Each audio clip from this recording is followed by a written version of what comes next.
ইব্রাহিম আলাইহিস সালাতু ওয়াস সালাম আমাদের পিতা হন, আমরা তার আদর্শের সৈনিক। আল্লাহ পাক তাকে অনুসরণ করার অর্ডার দিয়েছেন কোরআনে। আল্লাহ বলেছেন মিল্লাতা বিকুম ইব্রাহিম হুয়া সাম্মাকুমুল মুসলিমিন। তোমাদের পিতা ইব্রাহিমের আদর্শের অনুসরণ করো, তিনি তোমাদের নাম মুসলমান রেখেছেন। আল্লাহু আকবার বলেন। এরপর আল্লাহ পাক তার প্রশংসা করেছেন। আল্লাহ পাক বলেন মা কানা ইব্রাহিমু ইয়াহুদিয়্যাও ওয়ালা নাসরানিয়্যাও ওয়ালাকিন কানা হানিফাম মুসলিমা ওয়া মা কানা মিনাল মুশরিকিন।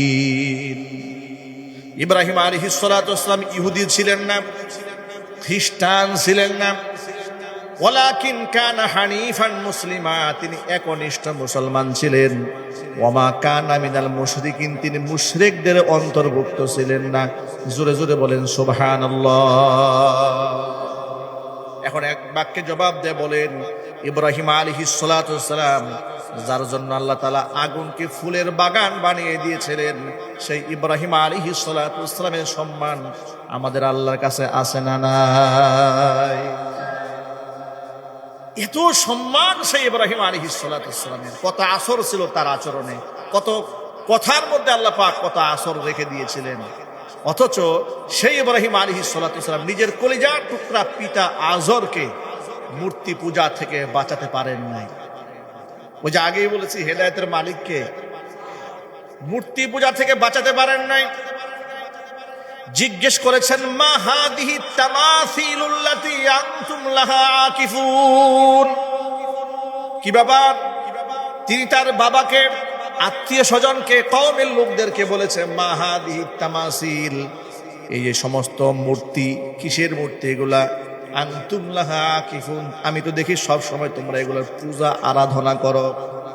তারা কি জবাব দিয়েছে শোনেন। তারা বলেছে ক্বালু ওয়াজাদনা আবাআনা লাহা আবিদিন।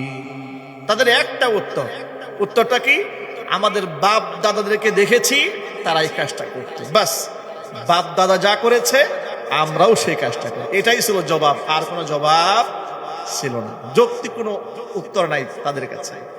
ভাইরা আমার, নিজের পিতাকে বাঁচাতে পারেন না এই দুনিয়া থেকে, বহু চেষ্টা করেছেন। শিরিক করে কুফর অবস্থায়, মুশরিক অবস্থায় দুনিয়া থেকে মারা গেলেন। হাদিস শরীফ এসেছে কিয়ামতের দিন নবী ইব্রাহিম আলাইহিস সালাতু ওয়াস সালামের সাথে তার পিতা আজরের সাক্ষাৎ হবে। হাদিসের ভাষায় শোনায় ইয়ালকা ইব্রাহিমু আবাহু আযরা ইয়াউমাল কিয়ামা। কিয়ামতের দিন নবী ইব্রাহিম আলাইহিস সালাতু ওয়াস সালামের সাথে তার পিতা আজরের সাক্ষাৎ হবে। ওয়া আলা ওয়াজহি আযরা কাতারাতুন ওয়া গাবারাতুন, হাদিসে এসেছে ঠিক এমন অবস্থায় দেখা হবে যে আজরের চেহারার মধ্যে ধুলোবালি পড়ে আছে। বিষণ্ণ চেহারা, ধুলোমলিন চেহারা নিয়ে ইব্রাহিম আলাইহিস সালাতু ওয়াস সালামের সামনে পিতা আজর দাঁড়ায় যাবে। ইব্রাহিম আলাইহিস সালাতু ওয়াস সালাম বাবাকে ডেকে দুঃখের সাথে বলবেন আলাম আকুল্লাকা লা তাসিনি, ও আব্বা জান, আপনাকে আমি বলি নাই এই শিরিক করবেন না, দেবদেবীর পূজা করবেন না, মূর্তির পূজা করবেন না, এগুলার কাছে সাহায্য চাবেন না, কারণ এগুলার কোনো ক্ষমতা নাই, ক্ষমতার একমাত্র মালিককে। আচ্ছা, সকল ক্ষমতার মালিক যে আল্লাহ, এতে কি আমাদের কারো কোনো সন্দেহ আছে নাকি? একটু জোরে বলতে হবে। এখানে অনেক রাজনৈতিক নেতৃবৃন্দরাও আছেন, বিভিন্ন দলের অনুসারীরাও আছেন। এই জন্য স্পেসিফিক আমি কোনো দলের নাম বলবো না, আমি শুধু বলবো এক বাক্যে যারা মুসলমান, সে যে দলের হোক। ঠিক কিনা জোরে বলেন? কোরআন তো আলাদা কোনো দলের জন্য আসে নাই, কোরআন বিশ্ববাসীর জন্য এসেছে। আল্লাহু আকবার বলেন, চিল্লা এখন আল্লাহু আকবার। তাহলে এক বাক্যে জবাব দিয়ে বলতে হবে, সকলেই বলবেন যে আল্লাহ ছাড়া কি আর কোনো মূর্তি, কোনো প্রকারের স্তম্ভ কিংবা কোনো প্রকার গাছ, কোনো প্রকার মাছ, এগুলার কোনো ক্ষমতা আছে? কোনো পীরের ক্ষমতা আছে? কোনো দরবেশের, কোনো মাজারের, কোনো কবরের? সকল ক্ষমতার মালিককে। কয়েকদিন আগে চাঁদপুর জেলার 5 আসনের এমপি পদপ্রার্থী, এই যে হিন্দুদের পূজা হয়ে গেল, পূজায় হাজির হয়ে বলছে যে 2023 সালে মা দুর্গা 10 হাত নিয়ে এসেছেন। মুসলমান, এটা যদি হিন্দু বলতো আমার আল্লাহর কসম আমি এটা নিয়ে কোনো প্রতিবাদ করতাম। মুসলমান বলছে যে মা দুর্গা 2023 সালে 10 হাত নিয়ে এসেছে। মা দুর্গার শক্তিতে স্বৈরাচার টিকতে পারে না, 1 বছরের মাথায় পালায় গেছে। আরো জোরে বলেন নাউজুবিল্লাহ। সামান্য কয়েকটা ভোট ভিক্ষা করার জন্য ঈমান বিক্রি করলেন। মনে রাখবেন, যে মুসলমান 5% মুশরিকদের ভোট কালেক্ট করতে গিয়ে নিজের ঈমান বিক্রি করে, ওরে যদি এমপি বানান, দেশ বিক্রি করে বিদেশ চলে যাবে। কথা ঠিক নেবে ঠিক? এরাই হচ্ছে ওরা, এরাই হচ্ছে তারা যারা সুইস ব্যাংকে অ্যাকাউন্ট করে। ঠিক নেবে ঠিক? এরাই হচ্ছে ওরা যারা বিদেশে বেগম পাড়া বানায়। আমাদের বার্তা স্পষ্ট, এই দেশে আমরা রাম, বাম, কাফের, বেঈমান, নাস্তিক তাদের শাসন দেখেছি, কোরআনের শাসন আমরা দেখি নাই। ইনশাআল্লাহ আমরা কোরআনের শাসনই দেখব। ইনশাআল্লাহ বলতে তো ভয় পাচ্ছেন আপনারা, একটু জোর আওয়াজে বলেন না, মুসলমানের মতো বলো না ইনশাআল্লাহ। আল্লাহ যেন কবুল করে, জোরে করে আমিন। আরেকজন তো ইসলামিক দল করে, দিন কায়েমের স্লোগান দেয়। উনি পূজায় গিয়া, শুধু পূজায় যায় না, গিয়ে উনি গীতা পাঠ করা শুরু করছে। ভণ্ডামির তো একটা লিমিট থাকা উচিত। কথা ঠিক নেবে ঠিক জোরে বলেন। আচ্ছা, যে লোকটা ইসলামিক দল করে না কিংবা আকিমুদ্দিন, দিন কায়েম করবো বলে না, সে তো জাহেল। সে কি জাহেল? কোরআন বুঝে না, হাদিস বুঝে না, ইসলাম বুঝে না। ও না হয় একটা কাজ করছে, মানলাম।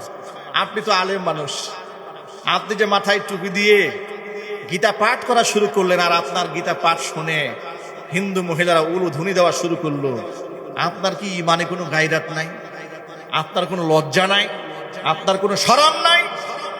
আপনারা বলেন দিন কায়েম করবেন, এটার নাম আপনার দিন কায়েম, এটার নাম আপনার দিন কায়েম।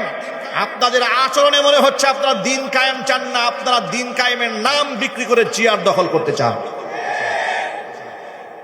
এত সহজ নয় দিন কায়েম করা। দিন কায়েম করতে গেলে নিজের মধ্যে দিন থাকতে হবে। কথা ঠিক কিনা ভাই? ঠিক জোরে বলে। আচ্ছা, আমার মধ্যে যদি দিন না থাকে, আমি যদি সামান্য কয়েকটা ভোট ভিক্ষা করার জন্য ঈমান বিক্রি করতে পারি, আমার দ্বারা দিন কায়েম হবে? চিল্লায় বলতে হবে দিন কায়েম হবে। সতর্ক থাকতে হবে। সকল ভাইদেরকে বলছি, ঈমানের ক্ষেত্রে, তাওহীদের ক্ষেত্রে কোনো আপোষ চলবে না।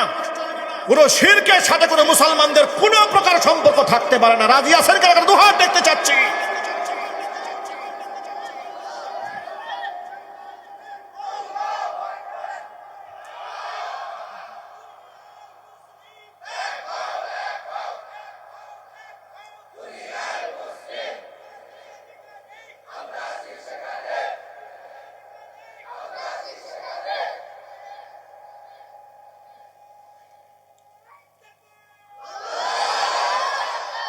আমার যুবক ভাইরা, ইব্রাহিম আলাইহিস সালাতু ওয়াস সালাম কিয়ামতের দিন পিতা আযরকে অবস্থায় দেখার পরে আফসোস করে বলবেন, আলাম আকুল লাকা লা তাসিনি।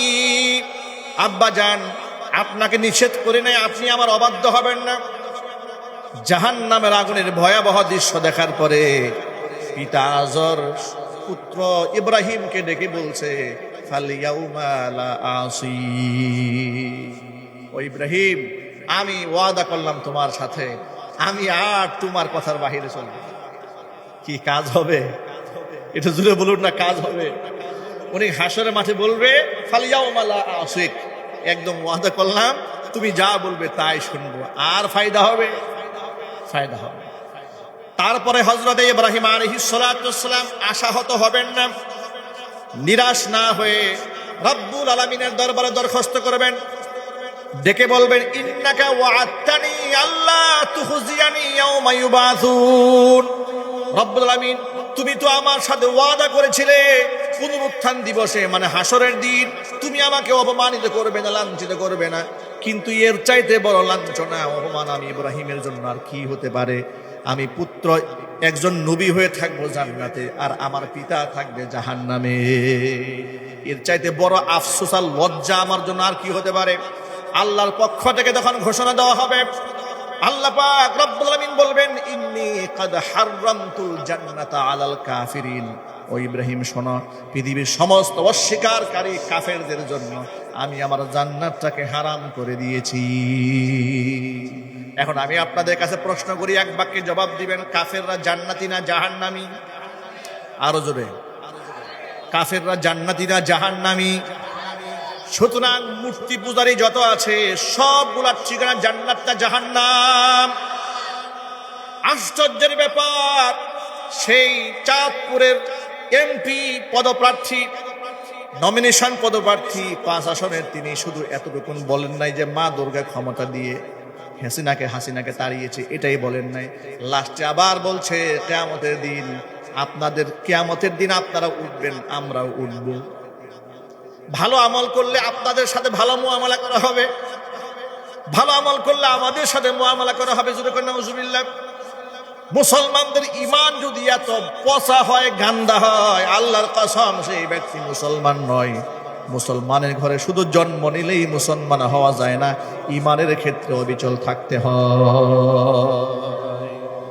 এই জন্য আমি জিজ্ঞেস করেছি, এক বাক্যে জবাব দিবেন, একমাত্র আল্লাহ ছাড়া আর কারো কোনো ক্ষমতা আছে?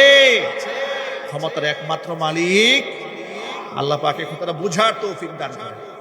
একটু জোরে বলুন আল্লাহুম্মা আমিন। ভাইরা আমার, জাতির পিতা ইব্রাহিম আলাইহিস সালাতু ওয়াস সালাম হেদায়েতের মালিক যদি থাকতেন, অন্তত পক্ষে নিজের বাবাকে রক্ষা করতে পারতেন। ঠিক কিনা বলেন? রক্ষা করতে পারেন। প্রিয় ভাইরা আমার, দু জাহানের বাদশা ইমামুল মুরসালিন রাহমাতুল লিল আলামিন খাতামুল আম্বিয়া নবিয়ুনা মুহাম্মদুর রাসূলুল্লাহ সাল্লাল্লাহু আলাইহি ওয়াসাল্লাম, দুনিয়া আখিরাতের বাদশা, আসমানের নিচে জমিনের উপরে যার চাইতে সম্মান আল্লাহ পাক কাউকে দান করেন নাই, ভবিষ্যতে করার কোনো সম্ভাবনা নাই। ঠিক কিনা জোরে বলেন? যাকে আল্লাহ তাআলা কোনোদিন নাম ধরে একটা ডাকও দেন নাই। সমস্ত নবীদেরকে ইয়া মূসা, ইয়া ইয়াহইয়া, ইয়া যাকারিয়া, ইয়া ইব্রাহিম, ইয়া লূত এইভাবে নাম ধরে ধরে দেখেছেন, কিন্তু আমাদের নবীজিকে আল্লাহ পাক ইয়া মুহাম্মদ এমন শব্দে ডাক দেন নাই, সম্মান দিয়ে বলেছেন ইয়া আইয়ুহান নাবিয়্যু জাহিদিল কুফফার ওয়াল মুনাফিকিন। আইয়ুহান নবী বলে সম্বোধন করেছেন, ইয়া আইয়ুহাল মুযাম্মিল, ইয়া আইয়ুহাল মুদ্দাসসির বলে সম্বোধন করেছেন।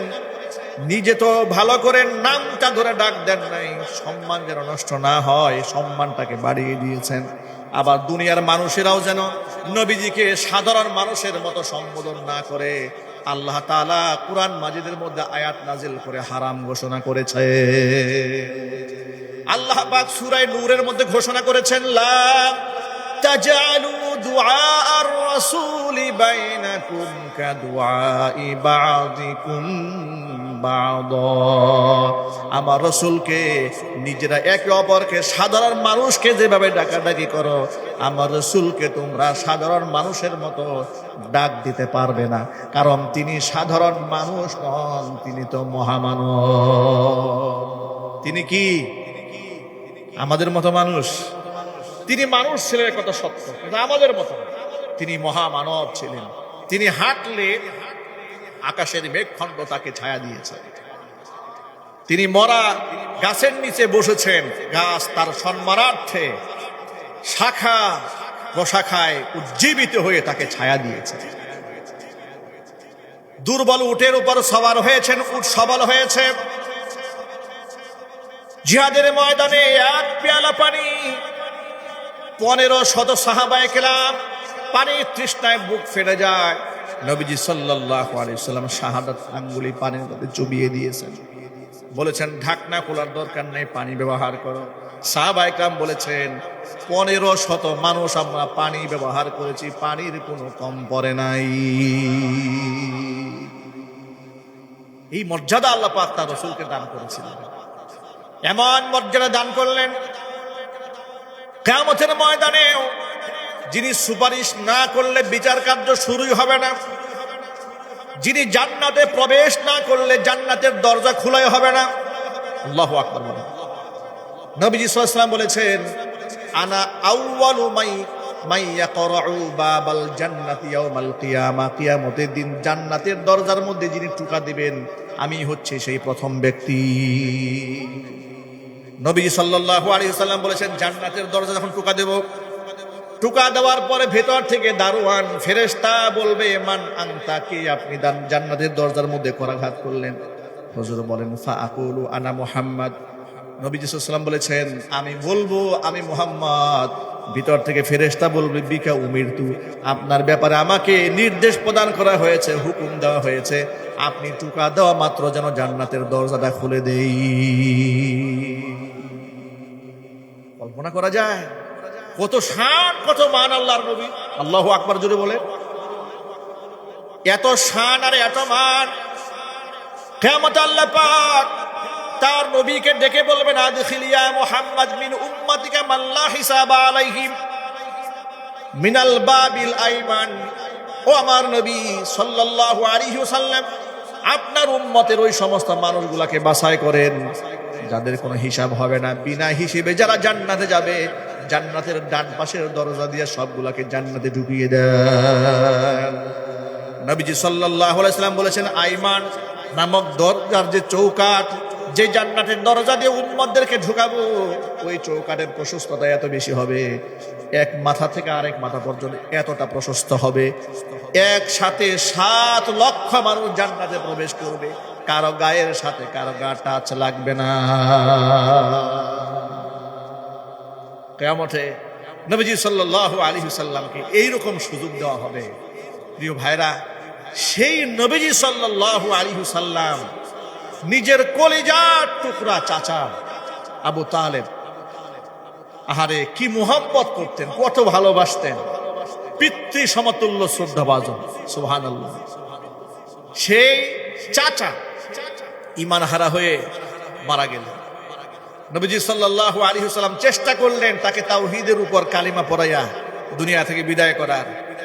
চাচা বললেন যে এলাকার মুরব্বী লোকেরা এসেছিল, নেতৃবৃন্দরা এসেছিল জীবনের শেষ সায়ান্নে, তারা বলেছে যে আপনি আমাদের বংশের গুরু, মুরব্বী, আপনি যদি ভাতিজার কথা শুনে বংশের আদর্শের মুখে চুনকালি মাখেন, এটা আমাদের জন্য লজ্জা, আপনি ভাতিজার কথা শুনবেন না। তখন তিনি জবাব দিয়েছিলেন নবীজি সাল্লাল্লাহু আলাইহি সাল্লামকে, ইখতারতুন নার আলাল আর, দুনিয়ার লজ্জার উপরে আমি আখিরাতে পরকালে জাহান্নামের আগুনকে বাছাই করে নিলাম। জোরে করে নাউজুবিল্লাহ। আল্লাহর নবী এত কষ্ট পেয়েছিলেন সেদিন, চাচা ঈমান হারা হয়ে মরে যাওয়ার পর এত আঘাত পেলেন আল্লাহর নবী, এত কান্না করছিলেন। কোরআন মাজিদ আল্লাহ তাআলা আয়াত নাযিল করে জানিয়ে দিয়েছেন, আমার হাবিব, ইন্নাকা লা তাহদি মান আহবাবতা ওয়ালাকিন্নাল্লাহা ইয়াহদি মান ইয়াশা। যাকে খুশি আপনি তাকে হেদায়েত দিতে পারবেন না, হেদায়েত দেওয়ার মালিক একমাত্র আল্লাহ রাব্বুল আলামিন। আমার ভাইরা, আমি কয়েকটা এক্সাম্পল মাত্র আপনাদের সামনে দিয়েছি, শুধু এই কথাটা বুঝাতে চেয়েছি, হেদায়েত নবীদের হাতেও ছিল না, হেদায়েতের মালিকানা একমাত্র কার হাতে? আমি অবাক হয়ে যাই এই বাংলাদেশের মুসলমানদের ইমানি দুর্বলতা দেখে, যে হেদায়েতের মালিকানা একমাত্র আল্লাহর হাতে। এই দেশের মুসলমানেরা আকীদাগতভাবে এতটা বিভ্রান্ত হয়েছে, হেদায়েতের মালিক পীর সাহেবকে শুধু মনে করে না, পীর সাহেব এমন ভণ্ড পীরও বাংলাদেশে আছে যাদেরকে তারা জান্নাতের টিকিট বিক্রি করেন, তারা গ্যারান্টি দিয়ে বলেন এই দরবারের মুরিদ হয়ে গেলে জান্নাত নিশ্চিত। জোরে জোরে বলেন নাউজুবিল্লাহ। জান্নাত নিশ্চিত গ্যারান্টি দেওয়ার মালিক কি মানুষ থাকতে পারে? জোরে বলেন। একমাত্র কে গ্যারান্টি দেবেন? আরো জোরে বলেন। আর আল্লাহর পক্ষ থেকে ওহী যদি আসে, ওহীর মাধ্যমে মানুষ জানতে পারবে। কিন্তু এবার আপনার জবাব দিয়ে বলেন, নবীজি সাল্লাল্লাহু আলাইহি ওয়াসাল্লাম দুনিয়া থেকে বিদায় হয়ে যাওয়ার পরে এই পৃথিবীতে আল্লাহ পাকের পক্ষ থেকে ওহী নাজিল হওয়া কি চালু আছে এখনো? আরো জোরে বলেন। নবীজির পর আর কোন নবী আছে? আরো জোরে বলেন। নবীজির পরে আর কোন নবী আছে? রসুলের পরে আর কোন রসুল আছে? জিব্রাইলকে আর ওহী নিয়ে আসে? তাহলে যেই ব্যক্তি বলে অমুকে জান্নাতি অমুকে জাহান্নামী, কিসের ভিত্তিতে বলতে পারেন? নিশ্চিত করে কাউকে আপনি জাহান্নামী বলতে পারবেন না, নিশ্চিত করে আপনি কাউকে জান্নাতীও বলতে পারবেন না। কারণ হাদিস শরীফে এসেছে ইন্নামাল আমালু বিল খাওয়াতিম, শেষ ভালো যার সব ভালো তার।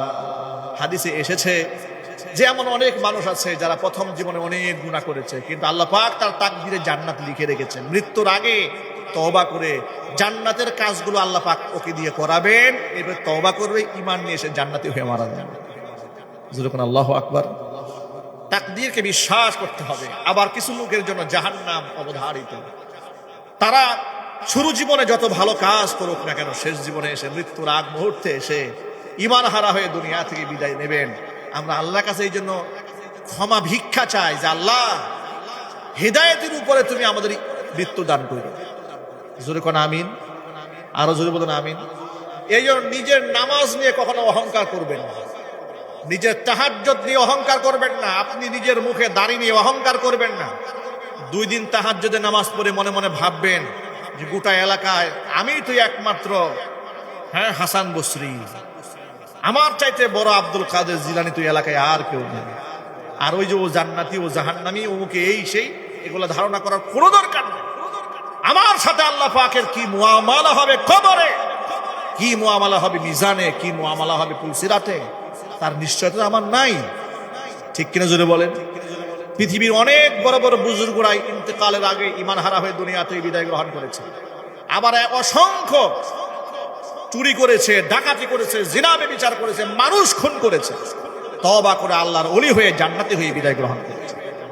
সুতরাং নিজের আমল নিয়ে অহংকার করার সুযোগ আছে ভাই, বরং আমল করতে পারলে শুকরিয়া আদায় করবো কার? আল্লাহ পাক। ভাইরা আমার, মূল কথায় ফিরে আসি। হেদায়েতের মালিক পুরো মানুষের হাতে আল্লাহ পাক দেন নাই, হেদায়েত তো কার হাতে? আমরা আল্লাহর কাছে দোয়া করি রব্বুল আমিন যেন আমাদের সকলকে পরিপূর্ণ হেদায়েত দান করেন। জোরে কোন আমিন। কে জান্নাতি আর কে জাহান্নামী এটা আমি আপনি বলতে পারবো না, তবে জান্নাতে যাওয়ার আমলগুলো বলতে পারবো, জাহান্নামে যাওয়ার আমল কোরআন হাদিস থেকে বলা যায়। ঠিক কিনা? আমরা এই কথা বলতে পারি উনি জাহান্নামের পথে পরিচালিত হচ্ছেন, উনি যে পথে হাঁটছেন কোরআন এবং সুন্নাহ অনুযায়ী বলা যায় এটা জান্নাতের পথ নয়, এটা কিসের পথ? এটা জাহান্নামের পথ। কোরআন এবং সুন্নাহ দিয়ে বলা যায় এটা জান্নাতের পথ। আল্লাহু আকবার বলেন। জান্নাতে কে হবে, জাহান্নামে কে হবে, তার ফয়সালা রাসূল দিতে পেরেছেন। কেন শোনেন, নবীজির কাছে জিবরাইল এসে ওহী নাজিল করতেন। আনাস ইবনে মালিক রাদিয়াল্লাহু তাআলা আনহু হাদিসের রাবী, তিনি বলেন কুন্না জুলুসান ইনদা রাসূলিল্লাহি সাল্লাল্লাহু আলাইহি ওয়াসাল্লাম, আমরা নবীজি সাল্লাল্লাহু আলাইহি ওয়াসাল্লামের পাশেই বসা ছিলাম। এমন সময় নবীজি আমাদেরকে বললেন, ইয়াতুলু আলাইকুমুল আনা রাজুলুম মিন আহলিল জান্নাহ, ও সাহাবীরা এই মুহূর্তে তোমাদের কাছে একজন জান্নাতি ব্যক্তি প্রবেশ করবেন। কি সুন্দর কথা এটা। সাহাবায়ে কেরাম বলেন আমরা বসে আছি, নবীজি সাল্লাল্লাহু আলাইহি সাল্লাম বললেন যে তোমাদের মাঝে এখন একজন জান্নাতি ব্যক্তির আগমন ঘটবে। আচ্ছা, এই মনে করেন আমরা এখানে বসে আছি, হঠাৎ করে যদি এমন ঘোষণা আসে যে এখানে একজন ব্যক্তি আসবেন এখন যিনি জান্নাতি কনফার্ম, তাকে দেখার জন্য আমাদের আগ্রহ সৃষ্টি হবে না? একটু জোরে বলেন। মনের মধ্যে খুব আগ্রহ হবে না? ব্যাপক আগ্রহ তৈরি হবে যে জান্নাতি মানুষ অবশ্যই দেখা দরকার। সাহাবায়ে কেরাম অধীর আগ্রহে বসে আছেন কোন জান্নাতি ব্যক্তিটা আসে। আনাস ইবনে মালিক হাদিসের রাবী বর্ণনাকারী, তিনি বলেন অপেক্ষায় ছিলাম কে আসবে। ইদি তলা আলাইনা রাজুলুম মিনাল আনসার, তাকে দেখলাম বিখ্যাত কোনো ব্যক্তির আগমন ঘটলো না, একজন অখ্যাত আনসারী সাহাবী প্রবেশ করলেন।